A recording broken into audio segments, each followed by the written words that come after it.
Hello and welcome back to the iHeat YouTube channel. Today we're talking about different types of filling loops you can find on your Combi boiler. Not too long ago I posted a YouTube short that went semi-viral about a filling loop on my Worcester 8000 style, and sadly a few people misinterpreted it to think it was the filling loop for every boiler ever. There's many comments saying I don't have a blue tap, I don't have this certain thing, I don't have that.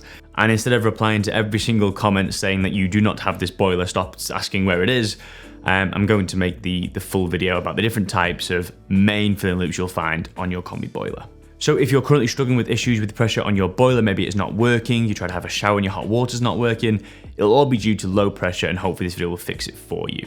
The first kind of filling loop, which is the most popular and probably the most traditional and eldest, is a traditional filling loop. It is a flexi pipe or just a straight copper pipe with taps at either end, which you need to open to allow the pressure to rise and then make sure they're closed when it is all done.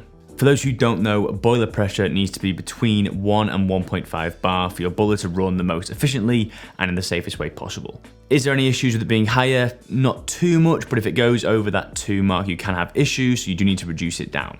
If you are watching this video and you've just Googled boiler pressure because you're panicking, there's a video up here on how to reduce your boiler pressure, so give it a watch.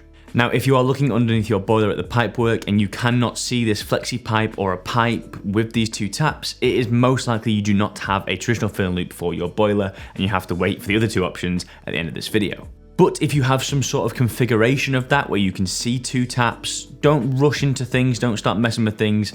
Check the manufacturer instructions, you will have a booklet with the installation, or just ring the manufacturer yourself and say you're a bit worried, can I have a look? Or better still, quicker service, ring iHeat, talk to our customer service team, and one of our engineers will be happy to help. The next kind is called a keyless filling loop, which is what I have on my Worcester 8000 style, and which is what's caused this whole controversy and this video. A keyless filling loop is great for more elderly customers who don't want to be messing around with loads of taps under a cupboard, or people who are just very good at losing their keys, which is for a keyed filling loop, which we'll get to at the very end. With a keyless filling loop, you can literally go underneath your boiler. With an 8000, you have to remove the panel and then open the blue tap, and you can hear the pressure rising.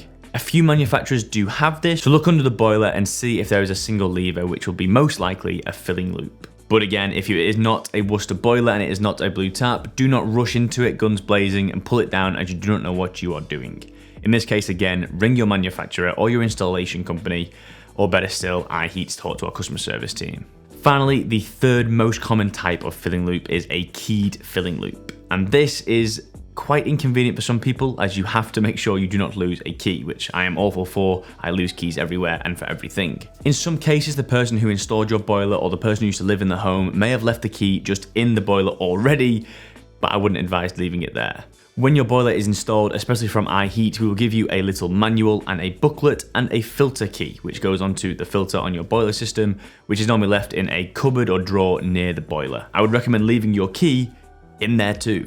I'll flash up a few images of a key throughout the video, but when you have this key, you enter it into the underneath of your boiler, and then you have to pull out a sort of dongle type plug on the side, which then increases the pressure. I am yet to come across a keyed filling loop on any installations that I have done or filmed, but in the future I will get a boiler into the studio and we will do a dedicated video for it. But for now, have a quick Google into how to use a keyed filling loop so you can see it in action before you go and mess something up. Boiler pressure and fixing errors on your boiler can be a very stressful situation, so please, if you are not 100% sure what you are doing or you can't find the exact video for your exact boiler, please get in touch with iHeat customer service. We will talk you through the whole thing with our engineers downstairs and our wonderful customer service team. In the meantime, any comments, leave them down below and I'll get back to you throughout the week. Thanks for watching. See you in the next one. This has been iHeat.